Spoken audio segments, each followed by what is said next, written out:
Good evening, friends. Today we will discuss some of the important terms used in stock trading. The first one is brokerage. Suppose you buy a stock at rupees 100 and your brokerage is 2 rupees for one share, and if you sell it for 101, you will not be making a profit. In fact, you will be making some losses. So in order to make some profits, you have to sell that stock above 102. So 102 is your break-even point. So you must be aware what exactly is your brokerage and other charges. So the brokerage charges will be different from one broker to another. So some brokers will give free for delivery transactions, but some brokers will charge higher charges for delivery charges. For example, they will charge 10 times more for delivery transactions compared to intraday transactions. For intraday, it will be 10 times less in some brokers. So because it will be different from brokers to broker, you have to be aware exactly what is your brokerage for intraday in equity and for equity delivery, for futures, and also for options. The second aspect is margin. So the margin offered by the brokers will be different from stocks to stocks. So for some stocks, it will be 2 times margin, some stocks 3 times margin, and for some stocks 5 times margin. And for penny stocks or highly volatile stocks, they don't give any margin. And margin is given for intraday in equity transactions. And the third term is auto square off. So you have bought a share for intraday trading in the morning, and in the afternoon it will be auto squared off unless you have yourself not squared off the positions. That means if you have bought the position, you have to sell that stock before 3. In some brokerages it will be 3:20, so you have to sell that stock before that time. Otherwise, the broker himself will square off that position. That time is called auto square off time. Let us understand this with the help of an example. So as I already said, there are 2 types of trading. The first one is long and the second one is going short. So if you are going long, you will be having a buy position. So you have bought the stock, and before the auto square of time, you have to sell that stock.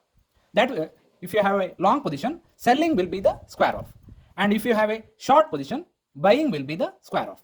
Means if you have sold first, that if you have shorted that stock, then to square off you have to buy that stock. So you may be in the profit or you may be in the loss, because you have taken margin, you have bought 5 times or 3 times more than what the amount you are having. So before that square of time, you have to settle that transaction. Otherwise, the stockbroker himself will square off that position. So that time will be different.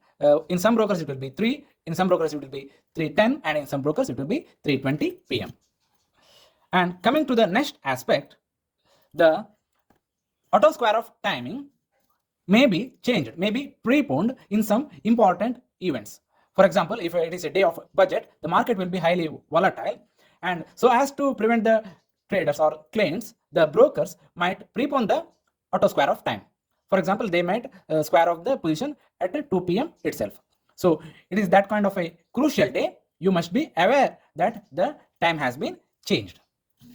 The next aspect is margin call. So if you have taken a margin position, you will have, for example, the same example, let us say the HDFC Bank. So you are having 10,000 and you have bought 50,000 worth of shares of HDFC Bank. So your amount is rupees 10,000 only. So the 50,000 exposure that you have, if the value decreases or you are making loss more than 10,000, the broker will not incur the loss from his pocket.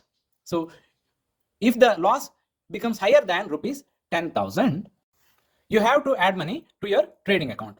Otherwise, the broker will square off your position because you are not having sufficient balance. So before squaring off, he will give a margin call.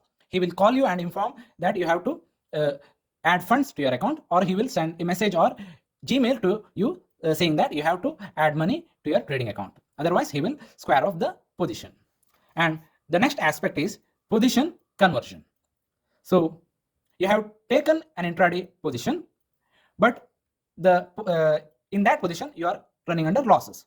So what you can do is you can convert that position. Means you have bought for intraday and you have to convert it for delivery. So to do that, you have to add money to your account. So if you have having rupees 10,000 in your account and you have taken 5 times exposure, so you have to make good, or you have to add rupees 40,000 to your account. Otherwise, you will be running under losses. So using your app, you have to go to the trades and there you have to give the order position conversion or convert position, and in that you have to convert from intraday to delivery.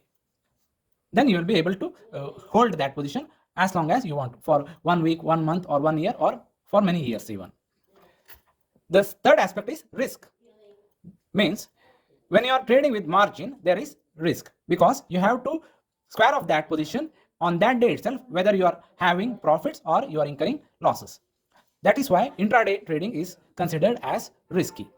So for intraday trading, you should have sufficient knowledge about the global market, about the Indian economy, and about the stock in which you are trading. If you don't have that sufficient knowledge, experience, and also the temperament to trade, to remain balanced even in the situation of losses, then only you have to enter into trade. Otherwise, you have to avoid intraday trading. The successful traders like George Soros, they were very experienced, only then they became successful.